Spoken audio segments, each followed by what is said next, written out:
The Asus PG348Q is, on paper, the ultimate gaming monitor you can buy right now. It combines every possible feature that you could want, including a massive 34-inch widescreen panel that's curved and uses IPS technology. Plus it can run at up to 100Hz and has G-Sync. Some smaller gaming monitors can run at even higher refresh rates, but otherwise there's literally nothing else available now that you could add to this display.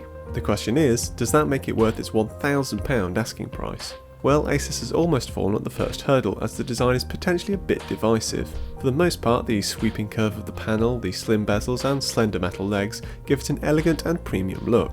However, the faux brushed metal trim at the front, the circuit board design on the back, and the copper painted sections might not be to everyone's taste. It's certainly not ugly, but neither is it exactly a safe option. Oh, and then there's the light. Shining down from the bottom of the stand and onto your desk, it's certainly striking. It's a bit much for my liking though. I prefer the more subtle approach used on the PG27-9Q. Thankfully you can adjust the light's brightness, and I adjusted it all the way to off.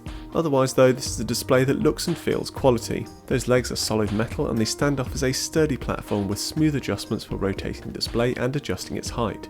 The tilt motion is a bit stiff, but it's easy enough to use. You can't spin it into portrait mode though, which if nothing else does make plugging in cables a bit more awkward. One thing to watch out for is that if one of those legs comes off the edge of a table, the whole display will come tumbling down. It's pretty unlikely as it stays fairly secure even when knocked, but it's something to bear in mind if the desk you'll be putting it on is open at the back, or if it's in a generally busy area where the screen might get knocked. In comparison, a stand with flatter, larger feet will be far less prone if it gets bumped into. A little bit of assembly is required to get this display up and running, with it arriving in 3 parts. However, there's no need to grab a screwdriver and all the pieces fit together easily. You'll just need to be careful not to lose the 2 little thumb screws. If you do want to do away with the stand altogether, there's also the option of a VESA mount.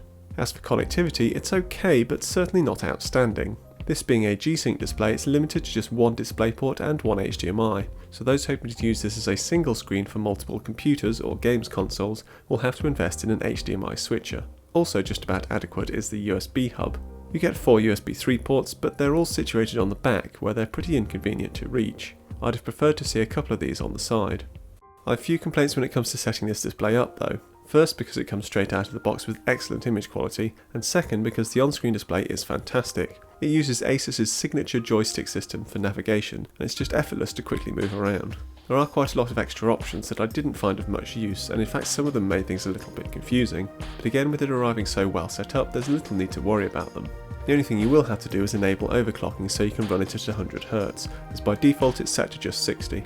I was intrigued to see if the overclocking actually affected image quality, so tested out both 60 and 100Hz, but found the results to be essentially identical, so there's no worry that you're compromising image quality for speed. And what image quality it is. Across the board it's right up there with the best for colour accuracy, contrast and fine colour gradation. Combined with the inherently good viewing angles of the IPS panel, you have a rock solid, accurate looking image. There are better screens for pure colour accuracy and contrast, but only really from panels aimed squarely at professional imaging use.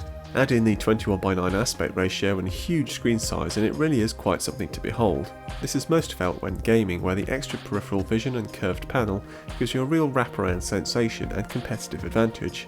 Crank the screen up to 100Hz and turn on G-Sync and, well, it really is as good as you can get, assuming your graphics card can cope with the resolution and frame rate. Even the speakers pack a half decent punch. All this said, I did find this monitor look just a little grey and washed out when watching movies, no matter what settings I changed, at least compared to my day-to-day ViewSonic monitor. It's certainly still very watchable and according to test data it performs well, but I'll be intrigued to see if the Acer X34 performs differently when I get it in for testing next week. Also, it's watching movies where you're most likely to notice the slight backlight bleed from the corners and any IPS glow when viewed off-axis.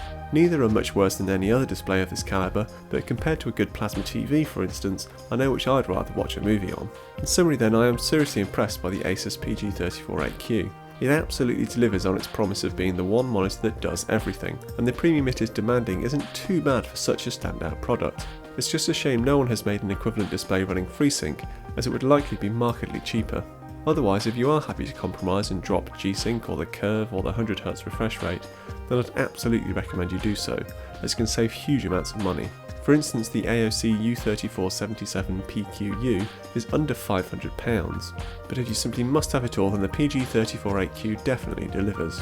As for this monitor's big rival, the Acer X34, I should be looking at it next week, so hopefully we'll be able to tell you definitively which is the one to get.